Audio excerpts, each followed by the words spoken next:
مسائل بہشتی دیور صفحہ نمبر ہے 34 دوسری جلد. ہم دوبارہ سے نکاح کے مسائل کو دیکھ رہے تھے. ہمارا مسئلہ چل رہا تھا کہ ایجاب اور قبول کے الفاظ یا تو دونوں ماضی کے ہوں جیسا کہ مثال میں ذکر ہے، یا ان میں سے ایک امر ہو یعنی حکم جس پہ مشتمل ہو کہ یہ کرو نکاح کرو، یا ایک حال ہو، حال پریزنٹ جسے کہتے ہیں کہ نکاح کرتا ہوں، اور دوسرا ماضی کا ہو. یعنی ماضی کا ایک ورڈ چاہے ایجاب، پیشکش یا قبول دونوں میں سے ایک ماضی کا ہونا ضروری ہے. مثال ایک امر اور دوسرا ماضی. اس کی مثال یہ کہ کسی نے کہا اپنی لڑکی کا نکاح میرے ساتھ کر دو. اس نے کہا میں نے اس کا نکاح تمہارے ساتھ کر دیا تو نکاح ہو گیا. چاہے پھر وہ یوں کہے کہ میں نے قبول کیا یا نہ کہے، بہرحال نکاح ہو گیا، کیونکہ پہلا جملہ پیشکش بن گیا تھا اور دوسرا جملہ قبول بن گیا تھا، اور قبول اس کے بعد تیسرا جملہ فالتو تھا. تو نکاح جب کمپلیٹ ہو گیا تو اس کے بعد تیسرے جملے کی ضرورت نہیں تھی، اس کو بولیں یا نہ بولیں. ایک حال ہو اور دوسرا ماضی ہو. اس کی مثال یہ ہے کسی نے کہا میں اپنی لڑکی کا نکاح تمہارے ساتھ کرتا ہوں، اس نے کہا میں نے قبول کیا. یہاں پہ پہلا حال ہے اور دوسرا ماضی ہے. مسئلہ کسی نے گواہوں کے سامنے کہا میں نے اپنی لڑکی قدسیہ کا نکاح تمہارے ساتھ 5,000 روپے مہر کے عوض کیا. اس نے 5,000 روپے اسی وقت دے دیے، لیکن زبان سے یہ نہیں کہا کہ میں نے قبول کیا، تو اس سے نکاح نہیں ہوا. بولنا ضروری ہے ماضی کا لفظ. مسئلہ مرد نے عورت کو پیغام نکاح کی تحریر بھیجی جس میں لکھا ہو کہ میں نے تم سے نکاح کیا یا میں تم سے نکاح کرتا ہوں. تحریر ملنے پر عورت نے کچھ لوگوں کو گواہ بنا کر ان کے سامنے تحریر پڑھی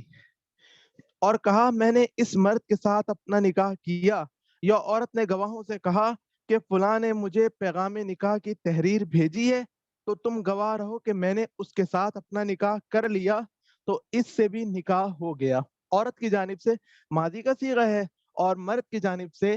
وہ پیشکش وہ حال کا صیغہ ہے. مسئلہ مرد نے عورت کو لکھ کر بھیجا کہ میں نے تمہارے ساتھ نکاح کیا. عورت نے جواب میں تحریر لکھ کر بھیجی کہ میں نے قبول کیا، تو اس سے نکاح نہیں ہوا. لفظوں کو منہ سے بولنا بھی ضروری ہے ایک طرف سے، تو کسی نے بھی نہیں بولا یہاں پر منہ سے. یہی حکم اس وقت ہے کہ جب مرد و عورت دونوں ایک مجلس میں موجود ہوں اور وہ دونوں اس طرح محض لکھ کر ایجاب و قبول کریں، کیونکہ دونوں طرف سے محض کتابت کافی نہیں ہوتی، تحریر کافی نہیں ہوتی. مجلس میں موجود ہے، منہ سے نہیں بول رہے، تحریر کر کے وہ نکاح کر رہے ہیں تو نکاح نہیں ہوگا. اسی طرح اگر مرد کی تحریر جس میں آئی تھی نا کہ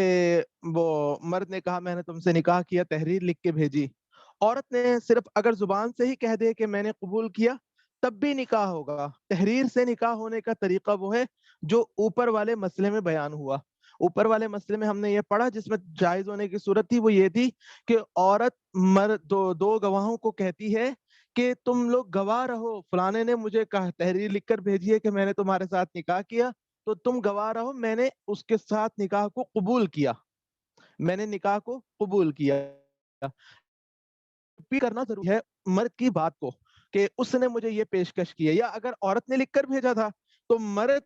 جب بولے گا تو وہ دو گواہوں کے سامنے عورت کی پہلے بات کو بولے گا کہ اس نے مجھے یہ تحریر لکھ کر بھیجی ہے، اور پھر اس کے بعد زبان سے کہے گا کہ میں نے نکاح کیا، قبول کیا، تو تب نکاح ہوگا. مسئلہ نکاح اور شادی کے علاوہ ایسے الفاظ سے ایجاب کیا جائے یعنی پیشکش کی جائے جن میں کسی شے کو فی الحال دوسرے کی ملکیت میں دینے کا معنی پایا جاتا ہے. اگر ویسے نکاح کا لفظ تو نہیں ہے لیکن دوسری چیزیں ہم فوراً ملکیت میں دینے کی بات ہوتی ہے، مثلا ہبہ ہے، ہدیہ ہے، صدقہ ہے، عطیہ ہے، قرض ہے اور خرید و فروخت وغیرہ ہیں. تو اگر قرینہ موجود ہو، مثلا مہر کا ذکر ہو، یہاں پہ نکاح کا قرینہ ہے نا کہ مہر کا ذکر بھی ساتھ میں کر رہے ہیں، اور یوں کہا ہو کہ میں نے تمہیں اپنی لڑکی 1,000 روپے مہر کے عوض ہبہ کی، یا اپنی لڑکی 1,000 روپے مہر کے عوض فروخت کی، یا گواہوں کو اپنی مراد پہلے سمجھا دی تھی کہ ہبہ سے میری مراد نکاح ہے، تو نکاح ہو جائے گا. رہے وہ الفاظ جن میں فی الحال تملیک کا معنی نہیں ہوتا، فوراً مالک بنانے کا معنی نہیں ہوتا، جیسے اجارے پر دینا یا رہن رکھوانا، گروی رکھوانا، تو ایسے الفاظ سے نکاح نہیں ہوتا۔ مسئلہ، گونگے کا اگر ایجاب یا قبول کے لیے کوئی خاص اشارہ ہو تو وہ اشارہ کرنا کافی ہے اور اس سے نکاح ہو جاتا ہے۔ مسئلہ، اگر مرد بھی بالغ ہے اور عورت بھی بالغ ہے تو وہ دونوں اپنا نکاح خود کر سکتے ہیں۔ دو گواہوں کے سامنے ایک کہہ دے کہ میں نے اپنا نکاح تمہارے ساتھ کیا، دوسرا کہے میں نے قبول کیا، بس نکاح ہو گیا۔ یہاں پر تو یہ ایک بات لکھی ہے، لیکن یہ ذہن میں رکھیں کہ اسلام نے، آگے ہم پڑھیں گے مزید، کہ اسلام نے نکاح کو ایک اعلانیہ چیز کہا ہے۔ گناہ میں اور نکاح میں فرق بہت بڑا یہ رکھا ہے کہ پتہ لگے کہ یہ جو مرد اور عورت رہتے ہیں یہ گناہ کے طور پر رہتے ہیں، چھپ چھپا کے گھر سے بھاگ کے آ کے رہ رہے ہیں، یا یہ دونوں میاں بیوی جائز طریقے سے رہ رہے ہیں۔ پتہ اسی سے لگے گا جب وہ سب کے سامنے علل اعلان نکاح ہوگا ان کا۔ اور اگر چھپ چھپا کے ہوگا، دو بندوں کے ساتھ ہوگا، تو باقی ساری دنیا تو یہی سمجھے گی کہ یہ کوئی چوری چھپے رہتے ہیں، گناہ کر کے رہتے ہیں۔ تو گناہ اور نکاح میں بڑا فرق ہے۔ اسی لیے آپ فہم حدیث میں حدیث پاک پڑھیں گے جس میں آیا ہے کہ نکاح کو اعلانیہ کرو۔ حتیٰ کہ اعلانیہ نکاح کی یہ بھی ایک آئی ہے، وہ بات آئی ہے کہ نکاح کا پتہ لگتا ہے جیسے بچیاں، عربوں کی بچیاں وہ ویسے تھالی وغیرہ کوئی چیز برتن بجاتی تھیں تو اس سے پتہ لگتا تھا کہ اچھا ان کے نکاح ہو رہا ہے۔ تو اتنا اعلان کرنے کا حکم ہے کہ سارے معاشرے کو، سب کو پتہ ہو، چاہے نکاح میں شریک ہوں یا نہ ہو، سب کو پتہ ہونا چاہیے کہ یہ جو مرد اور عورت رہتے ہیں یہ نکاح کر کے رہتے ہیں، یہ کوئی چوری چھپے گناہ کر کے نہیں رہتے۔ تو ایک ہے کہ کوئی کر کے آ گیا، اس طرح دو مردوں، دو گواہوں کے سامنے کر کے آ گیا اور پھر رہ رہے، تو ہم وہ آ کے پوچھے، اگر مسئلہ پوچھنے آ جائے تو ہم تو وہاں پر پھر مجبوراً یہی جواب دیں گے کہ نکاح تو ہو گیا۔ لیکن کیا ایسا نکاح کرنا اسلام کو پسند ہے؟ ہرگز نہیں۔ آپ صلی اللہ علیہ وسلم کی تعلیم کے بالکل خلاف ہے۔ اور ساتھ یہ بھی جب اعلان ہے کہ اعلانیہ کرو، نکاح میں اور گناہ میں فرق بیان کیا گیا، تو پھر نہ تو گناہ والی چیز کی طرف، یعنی چوری چھپے نکاح کو ایسے نہ تو کرنا چاہیے، نہ کسی کو مشورہ دینا چاہیے۔ آج کل اللہ معاف کرے، ایسا بھی آپ کو بہت سی مرتبہ مل جائے گا یونیورسٹیز میں اور کالجز میں، بہت سارے بچے بچیاں اگر غلط راستے کی طرف جا رہے ہوتے ہیں تو بعض لوگ یہ سمجھتے ہیں کہ ہم اگر ان کو اس طریقے سے یہ رخ دے دیں تو شاید وہ گناہ سے بچ جائیں گے۔ دیکھیں، آدمی نے بیس شروع سے غلط اٹھائی، ایک بچہ یا بچی ہے، نامحرم سے اس نے تعلق قائم کیا، سارا کچھ ہوا، جو بھی بات جہاں تک بھی پہنچی، تو ہمیں ایک بات کا خاص لحاظ رکھنا چاہیے کہ ہمیں بیچ میں شریعت کا پنکچر نہیں لگانا چاہیے۔ جب سارا کام الٹا کوئی کر رہا ہے تو ہمیں بیچ میں شریعت کا پنکچر نہیں لگانا چاہیے۔ اگر ان کے خاندان والوں کو پتہ لگتا ہے، دونوں طرف کے خاندان والوں کو پتہ لگتا ہے کہ ایسی حرکت ہوئی ہے، تو کوئی بھی شروع سے لے کے اس مرحلے تک پہنچنے کو نہ کوئی جائز سمجھتا ہے۔ اور پھر بعد میں کیا ہوگا، انہوں نے مستقبل کیا سوچ رکھا ہے، ان کے پاس مستقبل کی بھی کوئی پلاننگ نہیں ہے، آئندہ بھی اپنی ضرورت پورے ہونے کے بعد چھوڑ چھاڑ کے ایک دوسرے کو نکل جائیں گے دائیں بائیں۔ تو پھر اس کا مطلب یہ ہے کہ نہ بعد میں ان کے پاس کوئی پلاننگ ہے، نہ پہلے انہوں نے کوئی شریعت کا پاس لحاظ رکھا، تو ہمیں بیچ میں پھر شریعت کا پنکچر لگانا نہیں چاہیے۔ اس سے نتیجہ یہ نکلتا ہے کہ اگر کوئی آدمی، تیسرا بندہ اللہ رسول کی زیادہ اہمیت پاس لحاظ نہیں رکھتا، وہ اگر گالیاں دینے پر اتر آئے گا تو ساتھ میں وہ اسلام کو بھی گالیاں دے گا کہ یہ اسلام نے کیسے یہ نکاح کیا، یہ کیسے ہوتا ہے۔ تو ہمیں پھر ایسے کوئی تجویز پیش نہیں کرنی چاہیے کہ جس سے کل کو اللہ رسول کو گالیاں پڑیں یا اسلام کو گالیاں پڑیں، اسلام کے احکامات کو گالیاں پڑیں۔ لوگوں کا کیا ہے، لوگ یہ تو دیکھتے نہیں کہ کیا شروع سے کیا ہوتا جا رہا ہے، الٹی سے الٹی بنیاد، ایک سی اینٹ الٹی رکھیں گے، ٹیڑھی رکھیں گے تو عمارت تو پھر ٹیڑھی کھڑی ہوتی چلی جائے گی۔ ہمیں کیا ضرورت ہے کہ ہم بیچ میں اسلام کا پنکچر لگائیں، شریعت کا پنکچر لگائیں؟ ہم ان کو وہیں پر یہ بات کہیں کہ یہ چیز اسلام کو بالکل قابل قبول نہیں ہے۔ اسلام تو اس بات کو کہتا ہے جو کرنا ہے علل اعلان، تمہارے خاندان والے مانتے ہیں، اپنے خاندان میں جا کے علل اعلان نکاح کرو، تم نے پہلے کیا کیا کیا نہیں کیا ہمیں اس سے کوئی غرض نہیں ہے۔ وہ کون سا جائز کام تھا جو ہم بیچ میں تمہیں یہ کہیں کہ ہاں تم اب جائز کر لو؟ جائز کرنا ہے تو ایک ہی طریقہ ہے، پراپر طریقے سے کرو،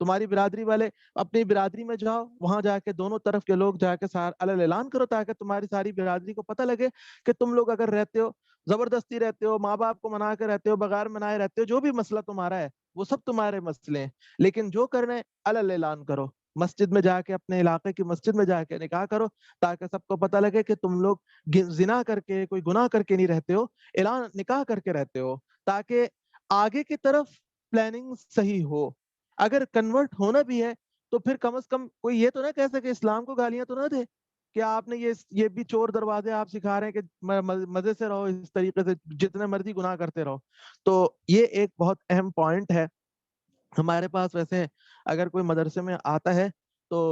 ایسے کوئی کیس لے کر آتا ہے, تو ہماری تو ترتیب یہ ہے کہ ہم ایسے کیسز کے اوپر, ایسے نکاحوں کے اوپر کہتے ہیں نو کمنٹس, ہم کوئی تبصرہ نہیں کریں گے, کیونکہ برادری والے, خاندان والے بچوں کے ایکسیپٹ نہیں کرتے, تو ہم کیوں پھر اسلام کو گالیاں دلوائیں. تم لوگوں نے جو کیا تم جانو, تمہارا کام جانے, اور کرنے ہیں تو اپنے خاندان برادری کے ساتھ ان کو مناؤ, نمٹو, جو مرضی کرو, ہم گالیاں نہیں دلوائیں گے اسلام کو. خیر, آگے بات ہے نکاح ہونے کی ایک شرط. نکاح ہونے کے لیے یہ شرط ہے کہ کم از کم 2 مردوں یا 1 مرد اور 2 عورتوں کے سامنے نکاح کیا جائے, جو سب مسلمان ہوں اور بالغ ہوں, اور وہ لوگ اپنے کانوں سے نکاح ہوتے اور ایجاب و قبول کے دونوں لفظ کہتے سنیں, تب نکاح ہوگا. اگر تنہائی میں ایک نے کہا میں نے اپنی لڑکی کا نکاح تمہارے ساتھ کیا, دوسرے نے کہا میں نے قبول کیا, تو نکاح نہیں ہوا. اسی طرح اگر فقط ایک آدمی کے سامنے نکاح کیا, تب بھی نہیں ہوا. اگر کوئی مرد کوئی نہ ہو, صرف عورتیں ہی عورتیں ہوں, کا درست نہیں ہے, چاہے 10-12 کیوں نہ ہو. 2 عورتوں کے ساتھ 1 مرد کا ہونا ضروری ہے. مسئلہ بہتر یہ ہے کہ بڑے مجمع میں نکاح کیا جائے, جیسے نماز جمعہ کے بعد جامع مسجد میں یا اور کہیں, تاکہ نکاح کی خوب شہرت ہو جائے, اور چھپ چھپا کے نکاح نہ کرے. لیکن اگر کوئی ایسی ضرورت ہو گئی کہ بہت سے آدمی جگہ جمع نہ ہو سکیں, تو خیر, کم سے کم 2 مرد یا 1 مرد اور 2 عورتیں ضرور موجود ہوں, جو اپنے قانونوں سے نکاح ہوتے سنیں. جہاں پہ ضرورت پیش آتی ہے, وہ ایک مرحلہ زیادہ تر ایسی پیش آ جاتی ہے پبلک میں کہ بعض اوقات میاں بیوی میں لڑائی ہو رہی تھی, تو غصے میں, جذبات میں کوئی ایسا لفظ بول بیٹھتے ہیں کہ جن سے طلاق پڑ جاتی ہے. ایک طلاق پڑ گئی, اور نکاح وہ والی طلاق پڑ گئی جس سے نکاح ٹوٹ جاتا ہے, وہ ہم آگے جا کے دیکھیں گے ایسے الفاظ. تو کبھی کوئی غصے میں ایسا لفظ بول بیٹھا, تو بعد میں جب مسئلہ پتہ کیا تو پتہ لگا کہ ایک طلاق پڑ گئی اور نکاح ٹوٹ گیا. ساتھ رہنے تو دوبارہ نکاح کرنا پڑے گا. اب وہاں پر پھر ضرورت ہوتی ہے کہ بھئی اب سارے برادری کو, معاشرے کو اپنا پردہ پیٹ ہٹانے کی کیا بتانے کی ضرورت ہے, خاموشی سے نکاح ہو جائے تو ٹھیک ہے. وہاں پر پھر ایسی نوبت ہوتی ہے کہ 2 مرد آ جائیں یا 1 مرد 2 عورتیں آ جائیں, اور خاموشی سے میاں بیوی نکاح کر لیں, تو یہ تو چلو جائز صورت ہے. لیکن اس کے علاوہ جب نیا نکاح کرنا ہے, نئے سرے سے رہنا ہے, تو وہاں پر پھر چوری چھپے میں جو بات ہے میں نے ساری آپ کے سامنے تفصیل گوش گزار کر دی. آگے ہے ٹیلی فون پر نکاح کرنے کا مسئلہ. ٹیلی فون پر نکاح کرنے کی ضرورت زیادہ تر پیش آتی ہے جب بچہ یا بچی کوئی باہر رہتا ہو, یا ان کے کوئی بھی, مطلب ایک پاکستان میں رہتے ہیں, ایک باہر رہتے ہیں, تو وہاں پر زیادہ ضرورت پیش آتی ہے. تو عام سادے ٹیلی فون پر, جس میں ایک وقت میں صرف ایک آدمی آواز سن سکتا ہے, نکاح صحیح نہیں. جو ریسیور لگاتے ہیں نا کان سے, اس کی بات ہو رہی ہے, کیونکہ نکاح کے لیے 2 گواہوں کی موجودگی ضروری ہے, اور یہ بھی ضروری ہے کہ دونوں گواہ عقد کرنے والوں کے الفاظ کو بیک وقت سنیں, یعنی جو پیشکش اور پیشکش کو قبول کرنے والے, تو ان کی آواز کو بیک وقت دونوں طرف سے سنائی دے رہی ہو. چونکہ گواہی کی یہ شرط ایسے ٹیلی فون پر پوری نہیں ہوتی, اس لیے یہ نکاح صحیح نہیں. اگر ٹیلی فون پر لاؤڈ سپیکر کھلا ہو, لاؤڈ سپیکر والا ہو, اور دونوں گواہ بیک وقت ایجاب و قبول کو سن رہے ہوں, تو پھر نکاح صحیح ہو جائے گا. تفصیل کے لیے دیکھیے ہماری کتاب فقہ اسلامی آئلی مسائل, مطبوعہ مجلس نشریات اسلام کراچی. یہاں پہ اس کی تفصیلات ذکر نہیں ہے. کوشش تو یہ کریں کہ ٹیلی فون پر نکاح چاہے لاؤڈ سپیکر والے ہی ہو, نہ کریں. یہ ہمارے جتنے بڑے حضرات ہیں آج کل کے دور کے, ان میں یہ ایک اختلافی مسئلہ ہے. اس میں کس صورت میں نکاح ہوتا ہے, کس صورت میں نہیں ہوتا. بعض حضرات کی رائے تو یہ ہے کہ بالکل نکاح نہیں ہوگا ٹیلی فون پر، بعض حضرات کی یہ ہے کہ بعض لوگ سمجھتے ہیں کہ نہیں ہو جائے گا، وہ کم کم کوئی کوئی ہے، زیادہ تر سمجھے ہے ہی نہیں ایسے کوئی۔ اور ایک رائے یہ آپ کے سامنے آئی کہ جس میں دونوں طرف کے گواہوں کی آواز نہیں آ رہی بیک وقت، اس میں تو نہیں ہوگا، لاؤڈ اسپیکر والا فون ہوگا تو وہاں پر ہو جائے گا، لیکن اختلاف سے بچنا احتیاط بہتر ہوتی ہے۔ اس کے تفصیلی دلائل کے لیے بتا دیے کہ فقہ اسلامی کتاب کے اندر وہاں پر سارے تفصیلات ساری ذکر ہیں، کتابوں کی عبارتیں وغیرہ سب وہاں پر ذکر ہیں۔ جی جی جی، فقہ اسلامی ہے، مفتی صاحب کی کتاب ہے۔ تو اس کا متبادل اور آسان طریقہ یہ ہے، جس میں سارے حضرات ہمارے متفق ہیں، وہ آسان طریقہ یہ ہے کہ بیرون ملک میں موجود شخص یہاں کسی کو اپنا وکیل بنا دے۔ زیادہ تر صورت یہی پیش آتی ہے کہ بچہ باہر ہوتا ہے اور بچے یہاں ہیں اور نکاح یہاں پر ہو رہا ہوتا ہے، تو بچہ یہاں پر کسی کو اپنا وکیل بنا دے، خواہ خط کے ذریعے سے بنا دے یا ٹیلی فون کے ذریعے سے بنا دے، کیونکہ وکالت کے لیے گواہی شرط نہیں ہوتی، وکیل بنا دے کسی کا، اور وکیل پھر نکاح کرتے وقت یوں کہے میں نے فلاں کی طرف سے قبول کیا۔ مولانا صاحب جب نکاح کے مجلس میں کہیں گے نا کہ میں نے اس بچی کا نکاح زید کے ساتھ مثلا کیا، اتنے مہر کے عوض کیا، تو وہ بندہ جس کو وکیل بنایا گیا ہے، دولہے کا بھائی ہو گیا، چاچا ہو گیا، ماموں ہو گیا، کوئی بھی ہو گیا، وہ یہ کہے کہ میں نے زید کی طرف سے اس نکاح کو قبول کیا، اپنی طرف سے تو نہیں کہے گا کہ اس کا خود تو نہیں ہو رہا، تو وہ یہ کہے گا کہ زید کی طرف سے میں نے نکاح کو قبول کیا، تو یہ الفاظ بولیں گے، نکاح ہو جائے گا۔ بھلے وہاں پر وہ پھر اس مجلس میں زید جو باہر بیٹھا ہوا ہے وہ بھی وہ آن لائن سارا کچھ دیکھتا رہے، لیکن ایسا طریقہ اگر اختیار کریں گے تو اس میں ہمارے حضرات میں کسی کو بھی اختلاف نہیں ہے۔ البتہ جائز ناجائز میں کیا گنجائش ہے، کوئی اگر کر بیٹھتا ہے ٹیلی فون پر لاؤڈ سپیکر والے پر نکاح کر بیٹھتا ہے، اس کی زیادہ صورتیں اب تو موبائل کی وجہ سے زیادہ اسی کی صورتیں پیش آتی ہیں، تو اس میں تفصیل البتہ موجود ہے تو فقہ اسلامی کے اندر کہ نکاح کس صورت میں ہو جائے گا، کس صورت میں نہیں ہوگا، ہو جائے۔ جی آگے ہے، عورت کی پہچان ضروری ہے۔ اگر خود عورت مجلس نکاح میں موجود ہو، اور عورت خود مجلس نکاح میں موجود ہو اور اس کا ولی اس کی طرف اشارہ کر کے یوں کہہ دے کہ میں نے اس کا نکاح تمہارے ساتھ کیا، اس عورت کا نکاح تمہارے ساتھ کیا، اور مرد کہے میں نے قبول کیا، تب بھی نکاح ہو گیا، نام لینے کی ضرورت نہیں ہے جب عورت خود موجود ہو۔ بعض اوقات اب یہ دیکھیں سننے میں آ رہا ہے کہ مسجد میں خواتین بھی آ جاتی ہیں نکاح کے موقع پر، یا شادی ہالوں میں تو ہوتا ہی ہے کہ وہیں پر ہی عورت ہوتی ہے، وہیں پہ مرد ہوتا ہے، یہ تو بہت ساری پریکٹس چل رہی ہے۔ اگر عورت خود موجود نہ ہو تو اس کا ولی اس کا نام بھی اور اس کے باپ کا بھی اتنی آواز سے لے کہ گواہ سن لیں، عورت کا نام اور عورت کے باپ کا نام جو نکاح پڑھا رہے ہوں گے نا، وہ آواز سے نام لیں کہ گواہ بھی سن لیں، اور اگر باپ کو بھی لوگ نہ جانتے ہوں اور فقط باپ کا نام لینے سے معلوم نہ ہو کہ کس کا نکاح کیا جاتا ہے، تو دادا کا نام لینا بھی ضروری ہے، گواہوں کو بالکل پہچان ہی نہ ہے کہ کس بندے کی بات کر رہے ہیں، وہ باپ کون ہے اس کا ہم تو نہیں جانتے، تو دادا کا نام بھی لینا ضروری ہے۔ غرض یہ کہ ایسی بات ذکر ہونی چاہیے کہ سننے والے سمجھ لیں کہ فلاں عورت کا نکاح ہو رہا ہے یا فلاں شخص کی بیٹی کا نکاح ہو رہا ہے جو ادھر رہتے ہیں یا ادھر ہے، کوئی نہ کوئی تعارف ایسا کہ جس سے گواہوں کو پتہ لگے کہ اچھا فلانے کا نکاح ہو رہا ہے، تاکہ کل کل کو اگر انہیں عدالت میں جا کے گواہی دینی پڑے تو وہ پیش ہو کے بتا سکیں کہ ہمارے سامنے نکاح ہوا ہے، ہم اس موقع کے گواہ ہیں۔ آگے ہے مسئلہ نکاح کرنے میں کسی کو وکیل بنانا۔ مسئلہ، اگر کسی نے اپنا نکاح خود نہیں کیا بلکہ کسی سے کہہ دیا کہ تم میرا نکاح کسی سے کر دو، یا کہا کہ میرا نکاح فلاں سے کر دو، اس نے گواہوں کے سامنے کر دیا، تب بھی نکاح ہو گیا۔ اب اگر حکم دینے والا انکار کرے تب بھی کچھ نہیں ہو سکتا، وہ کہے میں نے تو ویسے ہی مذاق میں کہا تھا، یہاں نکاح ہو گیا تو ہو گیا، نکاح آ گیا، یہ بیوی تمہاری بن گئی۔ مسئلہ، اگر مرد دور ہونے کی وجہ سے مجلس نکاح میں خود حاضر نہیں ہو سکتا تو وہ کسی کو اپنا وکیل مقرر کر سکتا ہے جو قبول کے وقت اس طرح کہے میں نے اپنے موکل کی طرف سے قبول کیا، جو نام ہوگا موکل کا وہ ساتھ میں لے دے گا نا، مثلا جیسے زید ہے، میں نے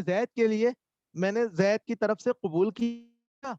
میں نے مؤکل کے لیے قبول کیا یا زید کے لیے قبول کیا، کوئی بھی لفظ بولے دونوں میں سے نکاح اس سے ہو جائے گا۔ اب ہے نکاح کی دونوں جانبوں کا ایک شخص ذمہ دار بن جائے،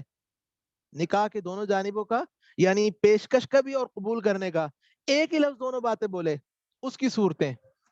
مسئلہ ایک شخص دونوں کا ولی ہو، مثلا ایک شخص اپنے ایک بیٹے کے بیٹے کا نکاح اپنے دوسرے بیٹے کی بیٹی کے ساتھ دو گواہوں کی موجودگی میں یوں کر سکتا ہے کہ میں نے اپنے فلاں پوتے کا نکاح اپنی فلاں پوتی سے کیا، اپنے فلاں پوتے کا نکاح اپنی فلاں پوتی سے کیا، دادا ہے دادا خود ہی بول رہے تو ایسے بولے گا تو نکاح ہو جائے گا۔ یہاں پہ پوتے سے یا پوتی سے پیشکش ایجاب قبول کروانے کی ضرورت نہیں ہے، دونوں کام خود ہی بیچ میں ہو جائیں گے۔ نہیں رضامندی تو دیکھیں ہوگی نا، مثلا انہوں نے ایسے ورڈ بولا ہے، اگر دادا نے مسجد میں صرف اتنا ہی بول دیا گواہوں کے سامنے، لوگوں کے سامنے، میں نے اپنے فلاں پوتے کا نکاح اپنی فلاں پوتی سے کیا، تو اسی میں پیشکش بھی آ گئی، اسی میں قبول بھی ہو گیا اور نکاح ہو گیا۔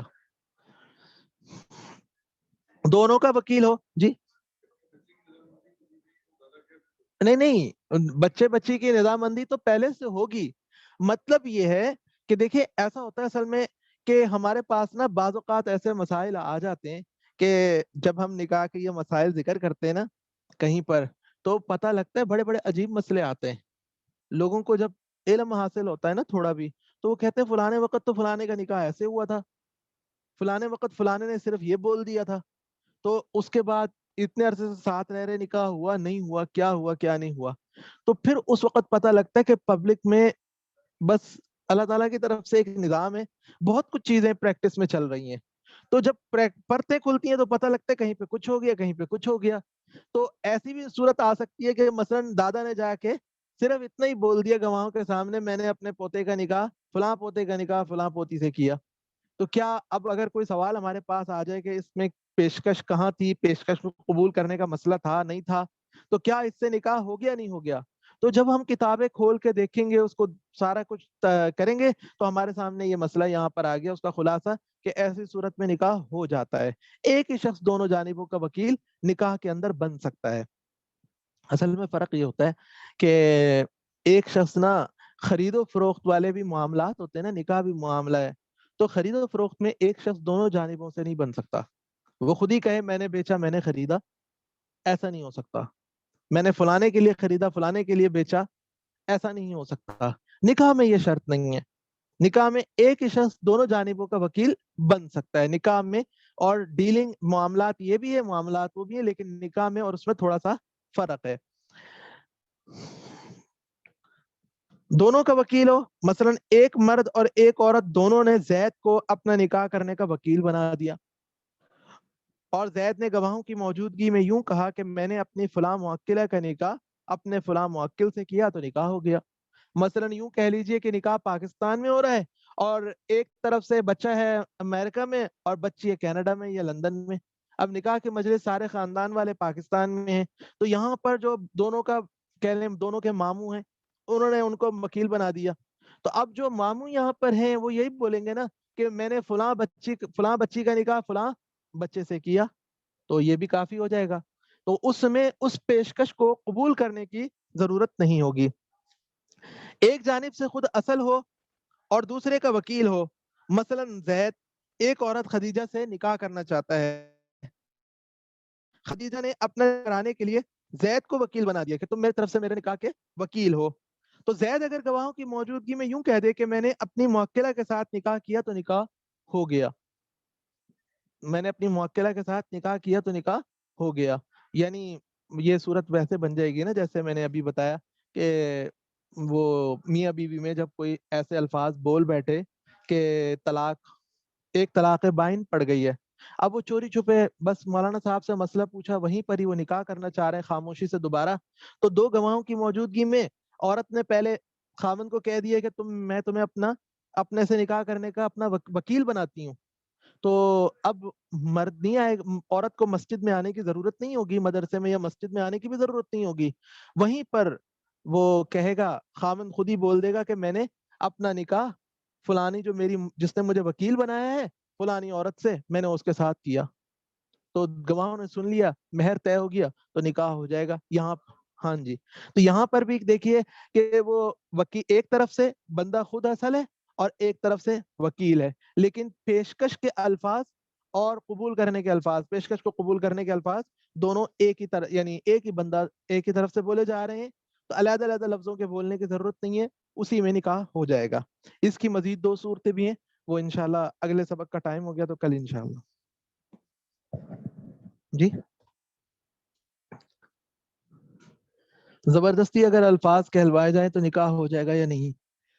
زبردستی کی نوعیت پتہ لگے کہ کیسے زبردستی ہے، کیا ہے، تو اس کے بعد ہی بتایا جا سکتا ہے. اس مسئلے میں اگر تفصیل معلوم کرنا چاہیں مزید تو پھر دارالفتاح کے نمبر پر رابطہ کر لیں، وہاں سے پھر تفصیل معلوم ہو سکتی ہے.